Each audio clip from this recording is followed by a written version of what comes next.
The words landed louder than they needed to. My sister didn't whisper them. She said them in the middle of the bank lobby on a Friday afternoon, holding her phone out like evidence. $200, Vanessa laughed, shaking her head. You sent me a request for $200. That's sad. The teller froze. The woman behind me stopped mid-sentence. My face burned. It was for groceries, I said quietly. We agreed to split them. Vanessa tilted her head and smiled the way she did when she wanted to seem patient while being cruel. Olivia, she said sweetly, just loud enough, if you're struggling this badly, you should have just said so. A few people glanced at me, pity folded inside judgment. Vanessa leaned closer. You need to stop pretending you're doing fine, she said. Then her name was called. She stepped forward like she owned the floor. I stepped up after her, set a sealed folder on the counter, hand steady. I need to initiate a transfer, I said. The teller smiled politely. Of course. For how much? I met her eyes. $3.5 billion. Her smile disappeared. Behind her, a chair scraped the floor. My name is Olivia Bennett. And my sister thought I was broke, because I never told her otherwise. Vanessa had always been the successful one. That was the family story and everyone played their part in it. She had the designer bags, the luxury apartment, the wardrobe that announced itself before she walked through a door. She photographed well and she knew it. She laughed loudly at family gatherings and made every room feel like her event. Our parents called her driven. They called her magnetic. They called me independent, which was the word our family used for someone they didn't have to manage. I drove a used car.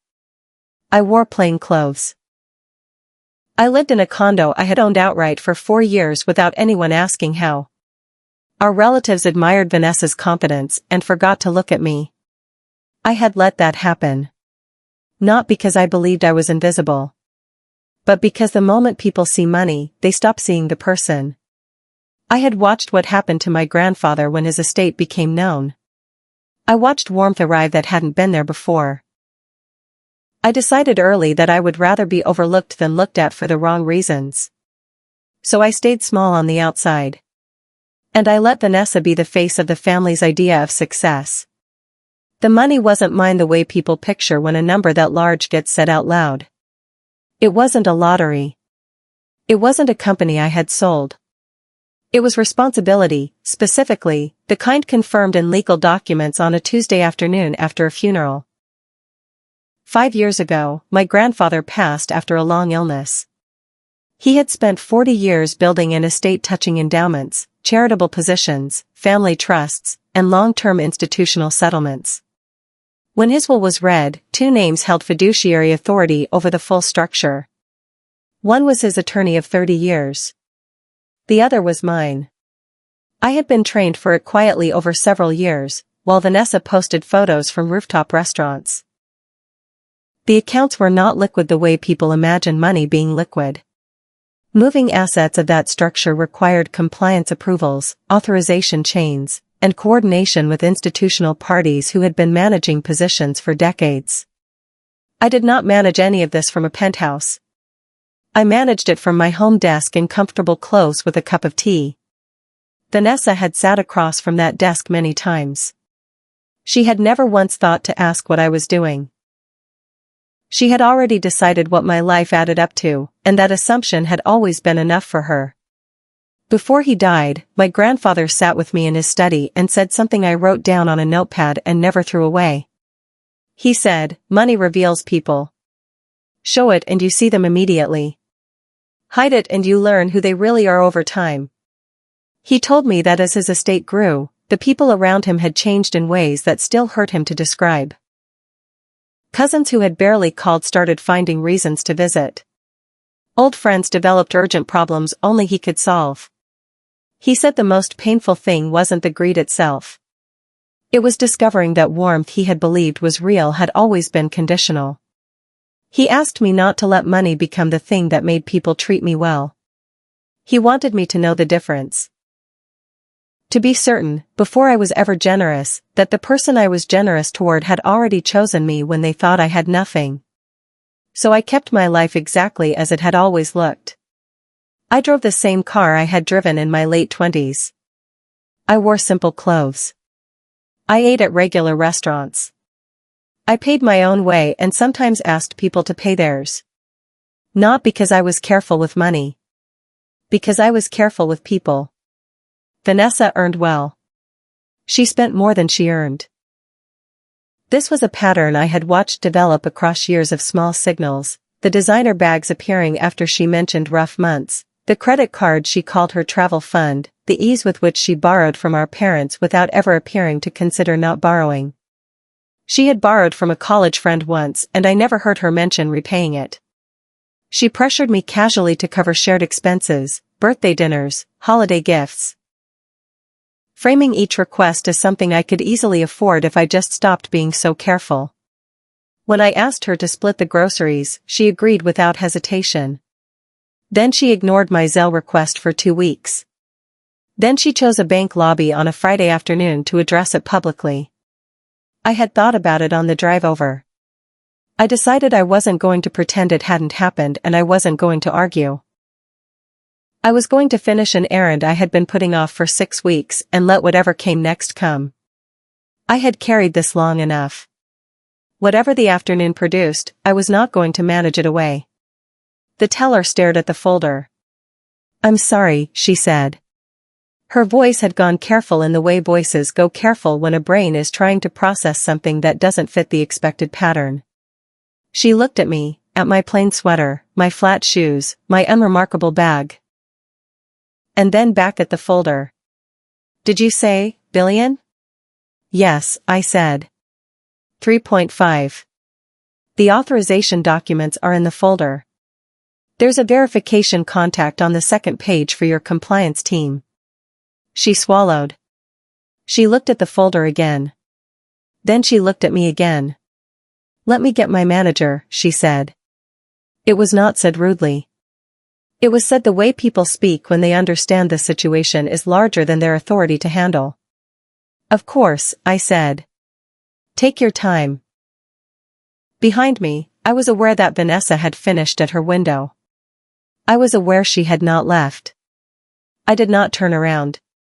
But I heard the shift, the moment her voice, which had been low and amused and certain, went quiet. Because the teller who had watched her perform her cruelty was now standing very still, looking at a folder on the counter like it had changed the shape of the afternoon. The branch manager came out of her corner office. She had the brisk, composed walk of someone who had been interrupted mid-task and was carrying her expression carefully. She took the folder from the teller. She opened it. Her eyes moved down the first page. Then she looked up at me. Something shifted in her face, not dramatically, just the small, clean adjustment that happens when recognition arrives. "Ms. Bennett," she said. Her voice had changed completely. It was not the customer service tone. It was the tone people use with counterparts. "Yes," I said. She straightened slightly. "Please," she said, gesturing toward her office. "Come this way." I picked up my bag and followed her. Behind me, I heard Vanessa say, "Wait," and then stop, because she didn't know what word came after it. I had spent most of my adult life walking through rooms where eyes moved past me toward my sister. I had grown so used to it I had stopped clocking the absence. But I noticed it now. The way the lobby rearranged itself in the manager's wake, and Vanessa stood in the center of it holding her phone with no one looking at her at all. Vanessa followed us across the lobby at the distance people maintain when they are too proud to admit they are following. The manager noticed but didn't acknowledge her.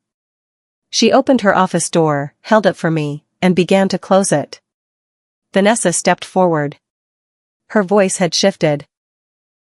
It was faster now, and less certain, and missing the audience-ready warmth it had carried at the counter. "Excuse me," she said. "What exactly is happening?" The manager turned with professional courtesy.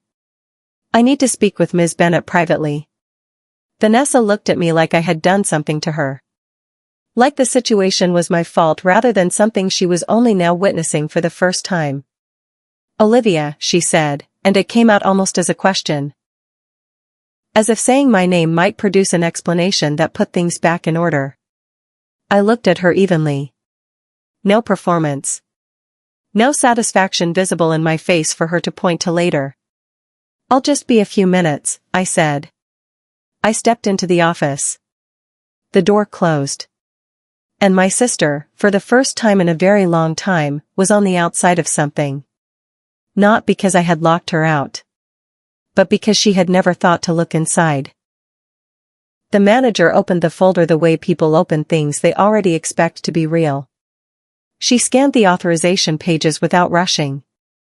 She reached the institutional verification sheet and paused, reading the account identifier, a long sequence of numbers tied to a compliance record that had existed for 12 years.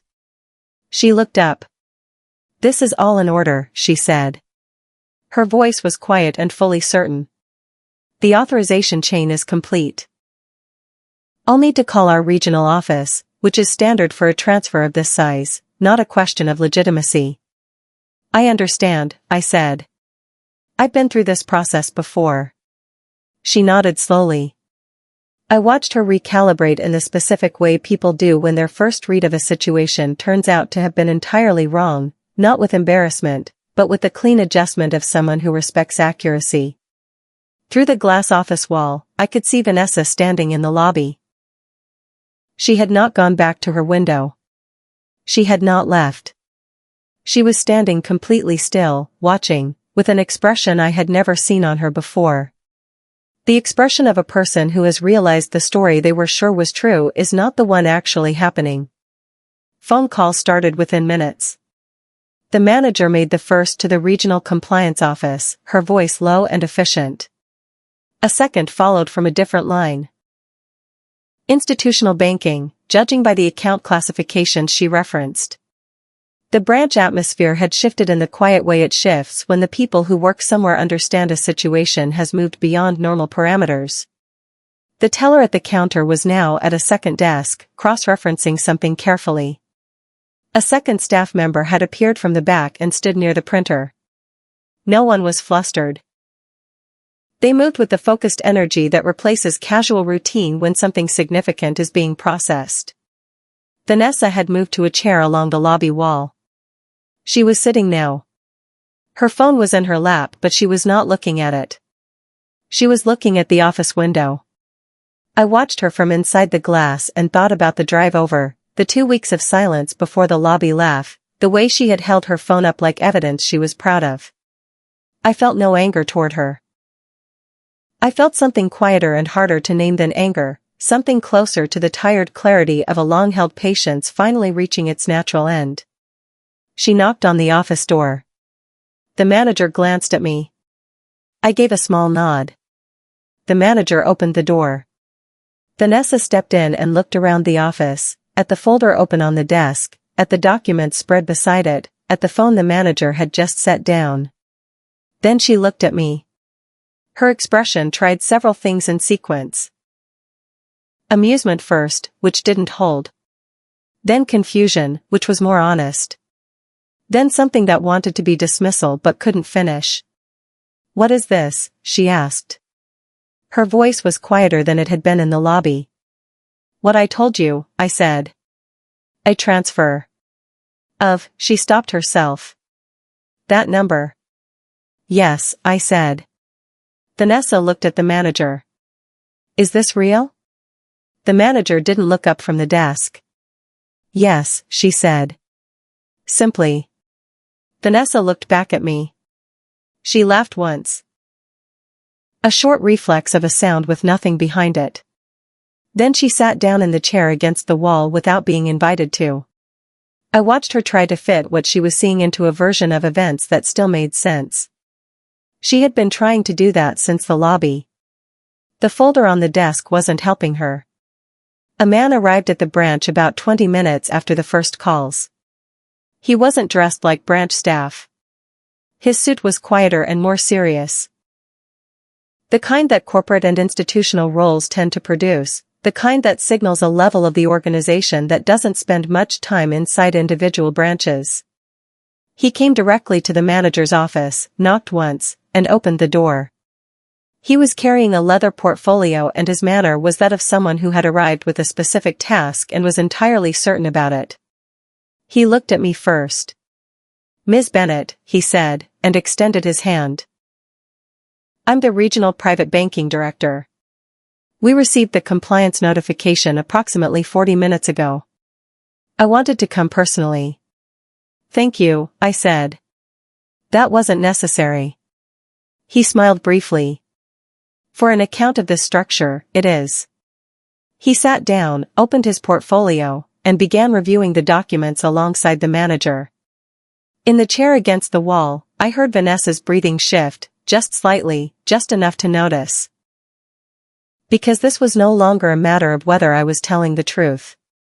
Confirmation had arrived in a suit, from a level of the organization that ordinary Friday afternoons at this branch never saw. Vanessa was very still for a long moment. Then she leaned forward slightly and said in a voice that had dropped all its performance, "You lied to me." I turned to look at her.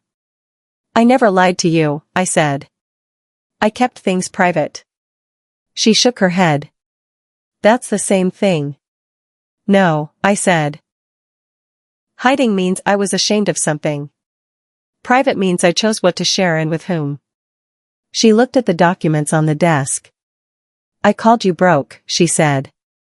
It landed like a person reading something back to themselves that they can't believe they wrote.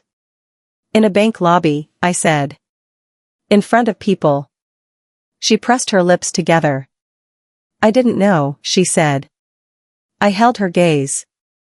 I thought about the years of it, the comments about my car, my shoes, my quiet life. The way she used my supposed limitations to anchor her own identity. She had never asked who I was. She had only looked at the surface and decided the surface was the complete picture. "No," I said. "You didn't know. Because you never asked." She looked away. Not because she was unaffected. Because she was. The director looked up from his documents and addressed the room with the practical composure of someone who understood that personal tension was not his department but that information served everyone. "The structure of this account," he said, "is what we refer to as a directed fiduciary trust. The account holder has legal responsibility for a pool of assets serving multiple beneficiaries, endowments, charitable instruments, and family protections." He paused and looked at Vanessa briefly. "Family members are among the beneficiaries. The specifics are confidential, but yes, this structure has been protecting people connected to the original estate holder for 5 years." Vanessa went still in a new way. Not the stiff, defensive stillness of someone holding their position. The deeper stillness of someone receiving information they weren't prepared for. "It's been protecting us," she said.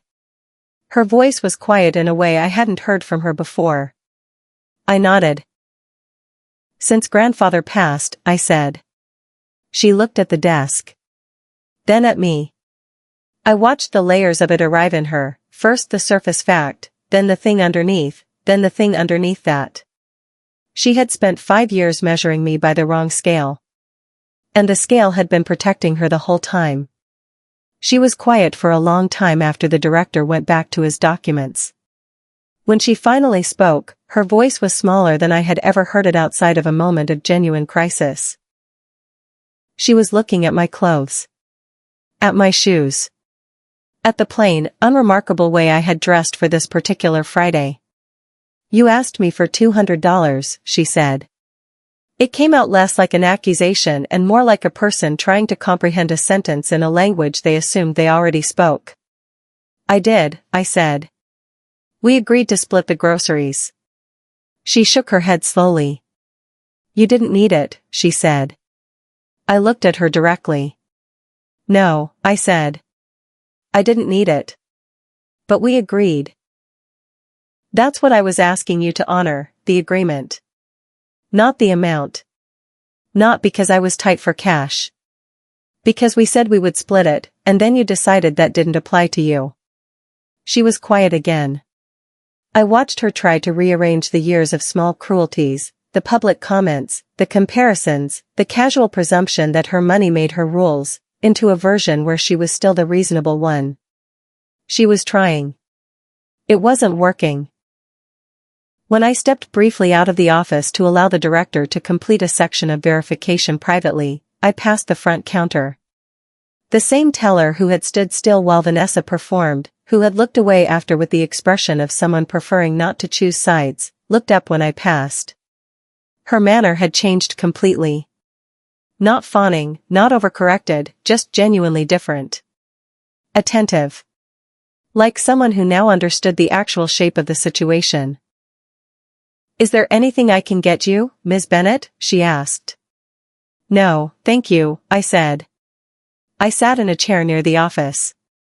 Vanessa had come out briefly and was standing a few feet away. She had been watching.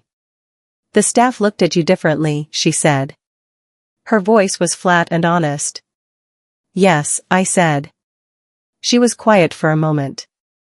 "That changed before the director arrived," she said. "Before anyone knew the amount." I didn't answer. But she was right. It had changed in the lobby, when I hadn't reacted to her the way she expected. Calm had its own authority. She had simply never thought to look for it in me, because she had already built the story of who I was and had no interest in revising it. Vanessa turned to face me directly for the first time since we had sat down. The performance was gone, the tilted head, the audience-facing smile, the voice calibrated to carry. She just looked like herself, and I had not seen that in years. "You could have helped me," she said. Not demanding.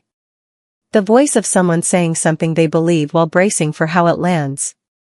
"I have helped you," I said. She frowned. "When? How?"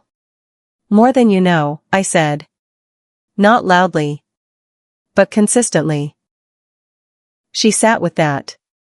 I thought about the trust structure, the family provisions maintained across 5 years, the decisions I had made quietly with effects she had never been told about.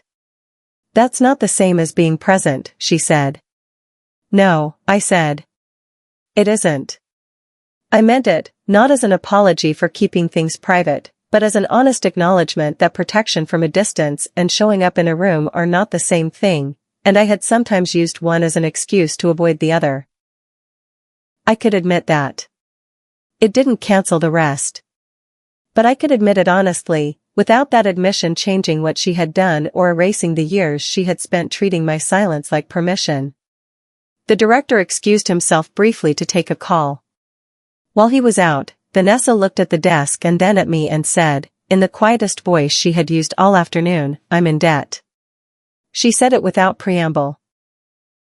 Without the usual layering of context she used to make difficult things easier to say. Just the sentence. "Real debt," she said. "Not just credit cards.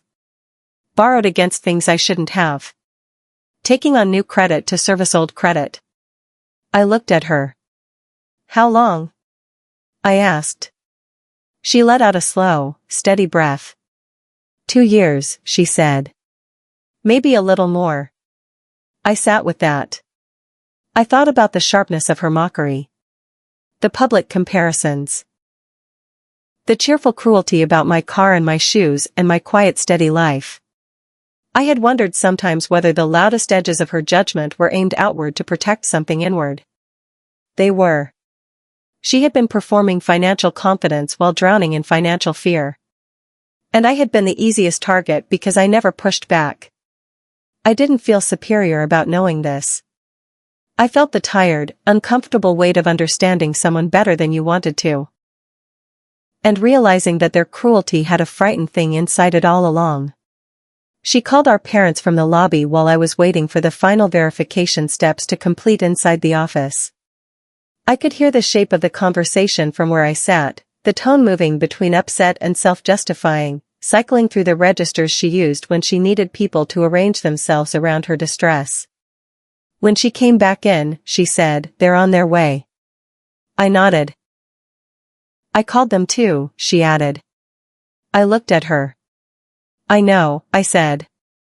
She had expected that to register as a move, as something that shifted the balance.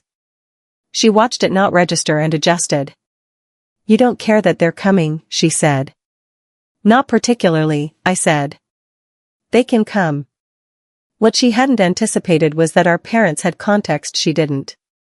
What she couldn't have imagined, because imagining it would have required genuine curiosity about someone other than herself, was that she was the only person in our family who had been kept unaware. Not because of a conspiracy. Not out of malice. But because she had never shown, in all the years since our grandfather passed, that she was ready to carry that knowledge carefully. The people who knew had made a judgment. It had turned out to be correct. Our parents arrived within 30 minutes.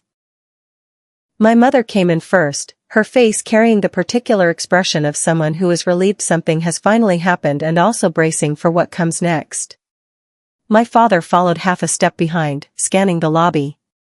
They found us in the chairs near the office, Vanessa sitting rigid and flushed, me sitting calmly beside her. My mother sat down next to me and put her hand on my arm briefly, just once. My father looked at Vanessa. "What happened?" he asked. Vanessa's voice came out strained. "She has billions," she said. "She's been managing billions and she never told me. She never told any of us." My father looked at my mother. Then back at Vanessa. "We knew," he said. Vanessa stopped completely. The word seemed to arrive in her body before her mind had processed it. "What?" My mother said gently, "Honey. We've known since your grandfather passed. Olivia told us when she accepted the role. We respected her decision to keep it private." Vanessa stared at both of them. Then at me. Then back at them. She was the only one who hadn't known. Not because we had excluded her. Because she had never looked past herself long enough to see what was there. Vanessa's eyes filled. Not the managed kind she deployed when she needed a room to tilt her way. These were the kind that appear when a person has run out of angles. "You all knew," she said. "And you just watched me."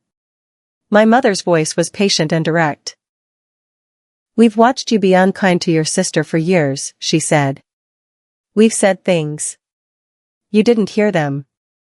My father sat down. "We also knew you were struggling financially," he said. "We were waiting for you to bring it to us." Vanessa looked at him. "How did you know?" "We pay attention," he said. Not harshly. Just plainly. Vanessa turned to me. "You let me humiliate myself," she said. Her voice cracked slightly. "I didn't plan today," I said. "I came to finish something I had put off." "You made it something else." She looked at her hands. "I was scared," she said. "If people saw me struggling, I needed someone to look worse." "You never pushed back." I heard the truth in it, the fear inside, the cruelty, the shame she had aimed outward. I understood it. That did not make it acceptable. But I understood it, and understanding it was its own kind of heavy thing to sit with. I went back into the office when the director returned and signaled the final steps were ready. The authorization was completed in sequence, digital confirmations matched against institutional records, a physical signature on 2 documents, and a 4-minute verification call during which the director spoke in the precise, practiced language I had learned to recognize across 5 years of working through this process. When the last confirmation arrived, he looked at his screen. Then at me. "Transfer complete," he said. "All positions have moved to the new holding structure as authorized. You'll receive full confirmation documentation by secure channel within the hour." "Thank you," I said. He nodded once with the contained satisfaction of someone who takes quiet pride in precision. He closed his portfolio and paused before standing. "Your grandfather spoke of you," he said, "when the structure was originally set. He described you as the person who would do this correctly and quietly." I had not expected that. I thanked him again and sat for a moment after he left. Not processing, not replaying. Just breathing in the stillness that follows something you have carried for a long time being set down in exactly the right place. Vanessa was still in the lobby when I came out. My parents were on either side of her, not performing comfort, just present. She looked up when I walked over. The tears had dried and left something harder to name. Not embarrassment exactly. More the expression of a person who has just seen the entire structure they built to understand themselves and the people around them, and found it wrong at the foundation. "Olivia," she said. I sat down and didn't speak immediately. "I don't want an apology right now," I said. She blinked. "Then what?" "I want you to get real help with the debt," I said. "Not more credit. Someone who can actually help you build something solid." She glanced at our parents. "And I want you to understand why I kept this private," I said. "It wasn't to protect myself from you. It was because grandfather was right about what money does to people. I needed to know who you were without it." She sat with that. Then, quietly, he was right. It was small. It was small. But it was honest, and honest from Vanessa, genuinely, plainly honest, without any audience, was something I had not heard from her in a very long time. I stood and picked up my bag. Not dramatically. I simply stood the way you stand when something is finished and it is time to leave. My mother stood beside me. My father nodded. Vanessa stayed seated and looked up at me, and she looked smaller than I had ever seen her, not because I was standing and she was sitting, but because the space she had always filled with performance had gone quiet and what was left was just a person who had been afraid for a long time. "I'm not cutting you off," I said. "I'm not changing how I live or what I drive. I'm not going to start using this to prove anything to anyone." She waited. "But I'm done absorbing things quietly," I said. "If you speak to me the way you spoke today, I will leave the room. Every time." I said it without the trembling edge that words carry when held back too long. I said it with the calm of someone who has decided something fully and is simply informing the relevant person. Vanessa looked at me for a long moment. Something moved across her face, not quite relief and not quite shame, but something real. Then she nodded. Once. I believed her. I walked out of the bank into the late afternoon and stood on the pavement briefly. Not to process. Not to replay the lobby or the folder. Just to breathe, the kind that comes after something that needed to happen has finally happened. I did not feel triumphant. There was no version of today I would have chosen. Not the public laugh. Not the pity on strangers' faces. Not the years of small cruelties that made this afternoon necessary. But I could not regret it. Because my grandfather had been right about more than money. He had been right that staying hidden has a cost, and at some point that cost becomes higher than the protection is worth. I had let Vanessa define our dynamic for years. Not because I couldn't stop it. Because I had chosen quiet over confrontation, privacy over correction. Those choices had served a purpose. They had stopped serving it. I drove home in my plain car, with a completed transfer confirmation in my email and not one person who had seen me in that lobby able to guess any part of it. She called me broke over $200. The only thing she ever truly lacked was the curiosity to find out who I was.